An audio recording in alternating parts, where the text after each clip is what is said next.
which is entitled Be My Neighbor. Please help me welcome Chrys Withrow.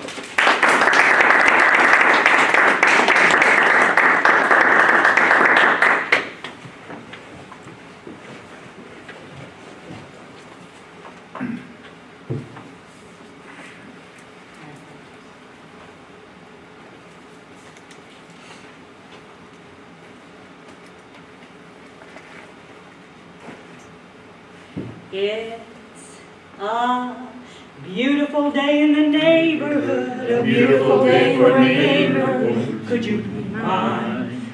Would you be mine? It's a neighborly day for a beauty wood, a neighborly day for a beauty. Would you be mine? Could you be mine? Now we are all in this room, I'm willing to bet, very familiar with that song, with the television show that it came from, even with something as silly as putting on a sweater while you're singing. But I wonder how often any of us actually consider what Mr. Rogers meant. Was he serious? Are you my neighbor? Well, you don't live on my block, so it's easy for me to be a good neighbor to you. There are many, many world religions. I've tried to look up. I can document in Islam, in Buddhism, certainly in Christianity, in Mormonism, in Islam, in Judaism. All the world religions talk about being good to each other. And yet, I wonder how much we really do this. If I were to say, who's your neighbor? Could you give me the names?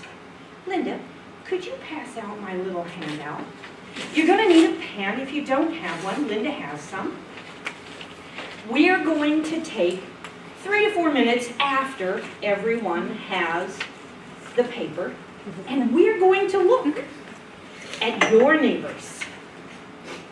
There's a box in the middle, and it says you. Then there are 8 boxes around it. Now, this doesn't have to be physical proximity, who lives behind you, who lives in front of you, but can you fill out the names of at least 8 of your truly physical neighbors in your neighborhood? Everybody has it now. If anybody needs a pen, let Linda know now. As soon as Linda gets back, I'll start, and I'll keep the time on this, Tommy, so you needn't worry. Here we go. Take a few moments.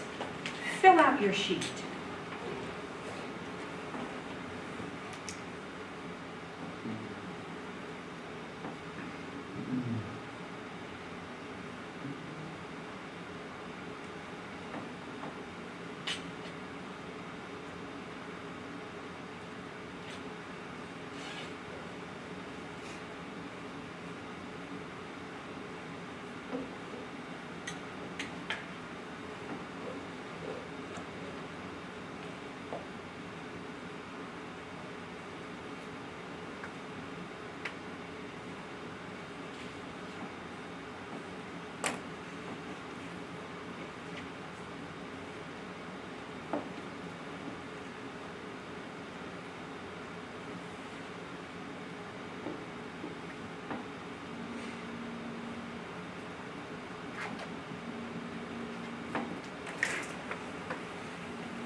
All right, folks, time's up. Was everybody at least able to put one name in the boxes? At least one. Yes. And we are Toastmasters in this group, so I realize that we are probably a little more likely to talk to our neighbors. But now I want you to take a moment more on your sheet. If you merely know the name or names of your neighbors, mark it 1. If you have actually spoken with, maybe the driveway, the front yard, at a park, walking your dog. If you have at least spoken, give yourself 2 points for that person. If you have been in the home of or had the neighbor in your home, give yourself 3 points. And if you actually socialize with your neighbor, give yourself 4 points. By the way, you don't get to do those in each one. Assign each neighbor one of those numbers, of those numeric values.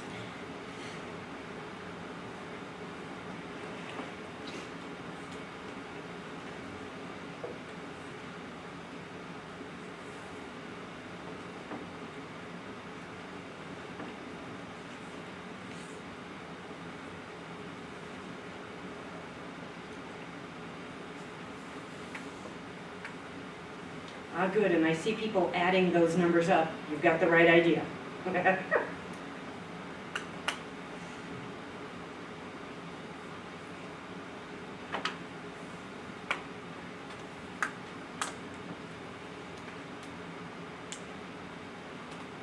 Did anybody get into the 20s? A couple. Good. Did anybody at least get into the teens? Are you above 10? Below 10, huh?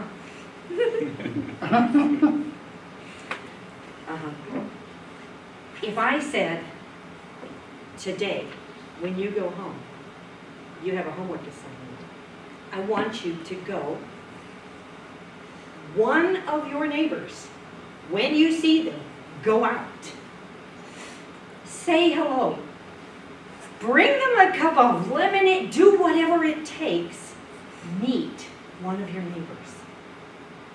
In our culture, it's hard. I get that. But I'm here to tell you that there are a multitude of reasons why it will benefit you, each of you, to get to know your neighbors. Neighbors, not just one. And there are reasons, as a matter of fact, here's a neighborhood. Now, maybe your neighborhood looks like this. It's beautiful, isn't it? I mean, the mountains in the background looks very much like Colorado. Pristine yards, beautiful trees. None of those homes have gutters hanging off or screen doors that are askew. All of them look wonderful. What's missing in this? See, if this is your neighborhood, if this is all your neighborhood is, you're missing some key elements. And today, we need to understand why those elements are important. Reasons, 5 reasons we're going to discuss for being neighborly, being good neighbors, getting to know each other. Now, I have chosen some websites up here. Maybe a little small for you. You know what these are? These are the first 3. There were pages and pages of reasons and websites and entities. Why is it important for you to get to know your neighbors? Because you see, community is something we all need. It's not like it's new, and we're getting worse and worse at it in our culture. We need to improve that skill dramatically. In case you're not able to see them, the top of our website talks about 6 reasons you should know your neighbors. The first one they have listed is promotes friendly atmosphere. This is just from the website. The second one is 3 benefits of getting to know your neighbors. The last one, knowing your neighbors can save your life. I was going to get all kinds of information and cite it for you, but the fact of the matter is, there's so much, I couldn't do it. I found articles in Forbes. I found articles in the Washington Post, no, the New York Post, Washington Times. I get those 2 papers mixed. There's all kinds of documentation about this. And yet, we're afraid of it. I understand. By the way, the little graph that I had you fill out, That's another form of documentation. There is a book called The Art of Neighboring. Josh Pathak and Dave Runyon have written this book. Now this is from a Christian perspective. You know, the saying, love your neighbor as yourself. Oh, that's easy. My neighbor is in Africa and I donate money every month.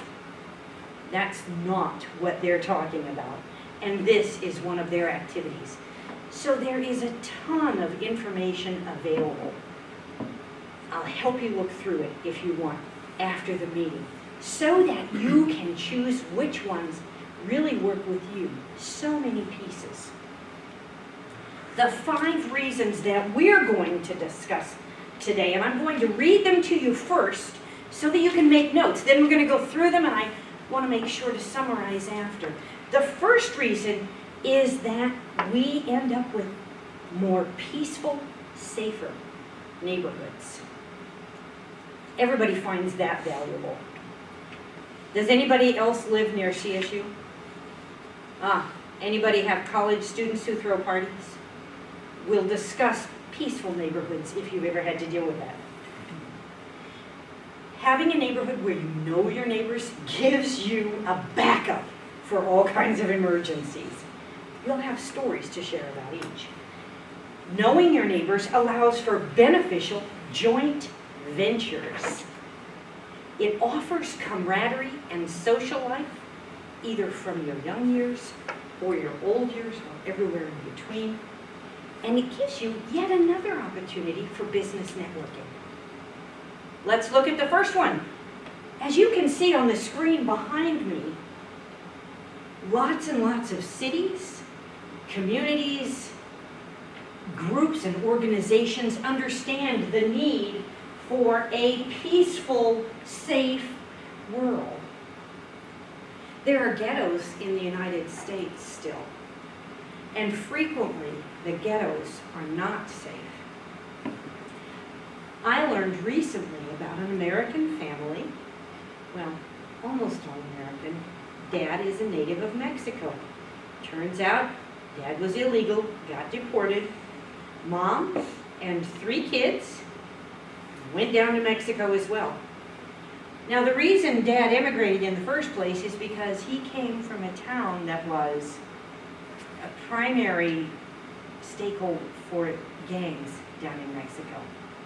It's huge. It could be a real problem. Not a safe place.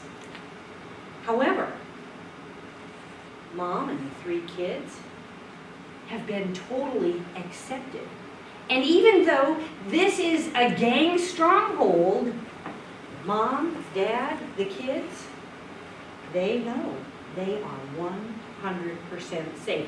I don't want to live in a drug lord's neighborhood, I'll admit it. But I do want to live where I can be safe, where I know I'm safe, and where I know that it's peaceful. Fact of the matter is, Mom and kids and Dad got to know their neighbors very well. And even though there's violence that gets inflicted by the neighbors outside of their community, the community that they live in is very safe and very peaceful, because the drug lord is not interested in having his dinner time with TV interrupted. Whatever it takes. Peaceful, safe neighborhoods are essential for living a healthy life. And I mentioned CSU students. I'm going to use several stories today of our neighborhood and our neighbors. Not because we're stupendous neighbors at all, but because once I read the book, The Art of Neighboring, once I realized how passionately I felt about this, I started noticing interactions with the neighbors. I started intentionally getting to know the neighbors, doing things. One of the things that we got to do, because we have college students who live across the street from us in some instances, or down the block in other instances, when they would have a party at the end of school year, you know how those parties go, very, very, very loud and very, we made a point. When the kids moved in, we took them under our wing. We introduced them around the neighborhood. Tried to have a little barbecue, maybe at least some coffee in the driveway. We set up a table and everything. And we made sure that they understand, yeah, most of the neighborhood is kind of quiet.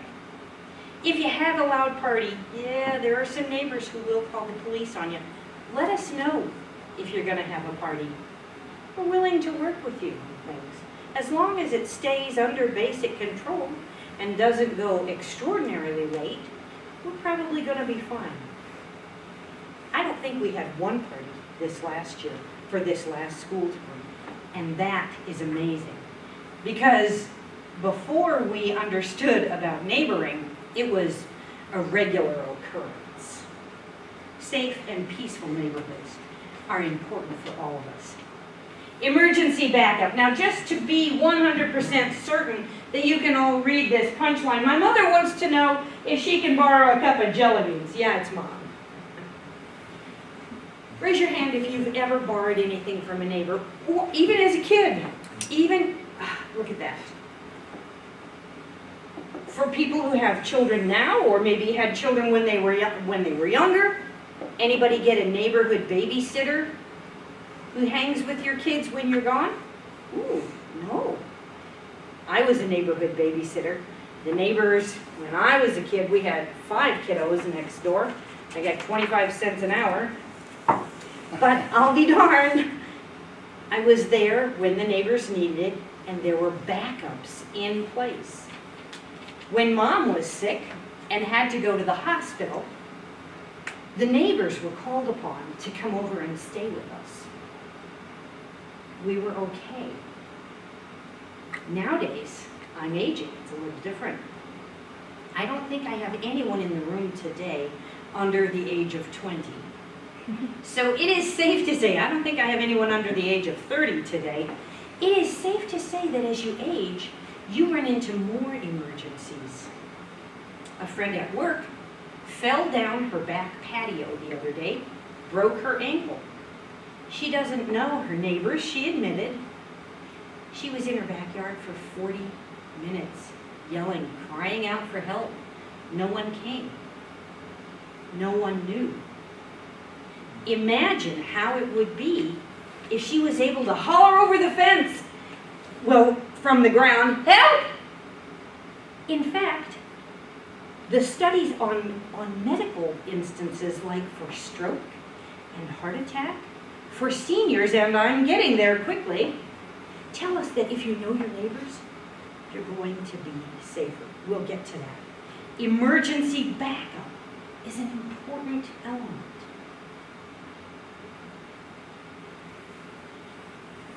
If you raised zucchini last year, raise your hand.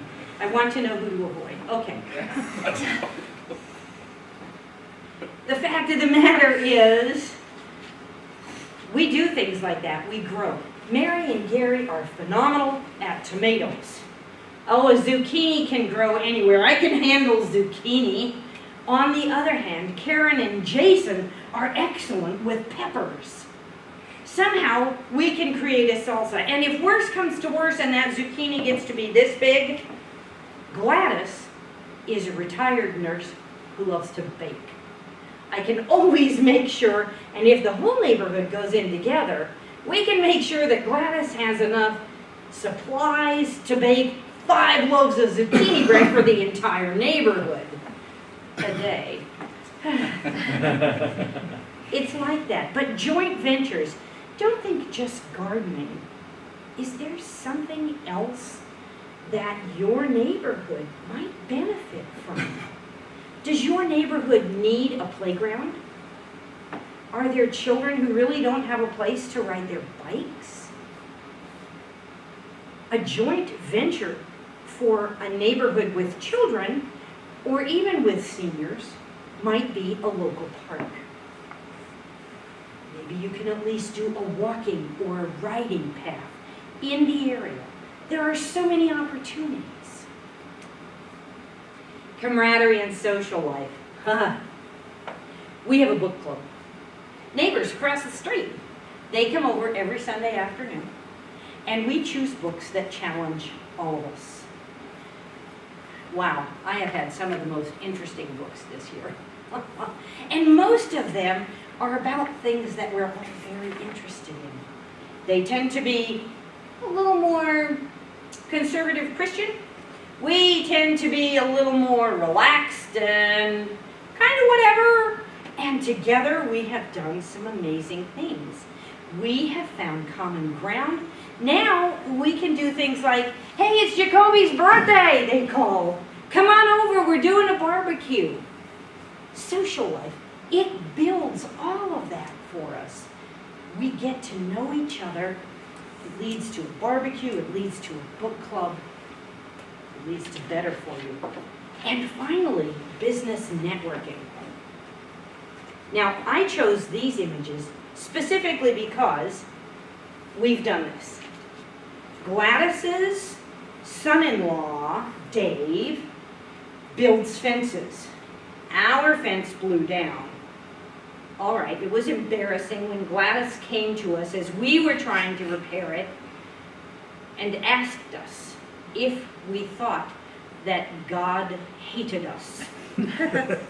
We were now on our 7th post hole, digging it by hand, and she said, she's in her 90s, you know, Dave uses an electric post hole digger that you plug into a generator. All right, fine. When your 90-something neighbor knows more than you do about the post, it's probably a good time to listen to her business networking ideas.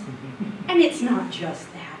If you sell anything, if you're a consultant, your neighbors knowing about your business are going to benefit you. Now, these are reasons, only reasons that we can say it's good for us. Let's summarize. We have a bricolage of reasons for being neighbors, real neighbors, right? We know it makes a more peaceful, safer neighborhood. We know it's going to give us a backup for emergency situations, even if it is a cup of jelly beans. We know that it's going to allow for joint ventures, maybe a recycle program, who knows? We know it offers camaraderie, it offers business opportunities and networking. Maybe, just maybe, if we all put on our sweaters, Mr. Rogers had the right idea. And we'll talk more about that in the second half of the keynote. Mr.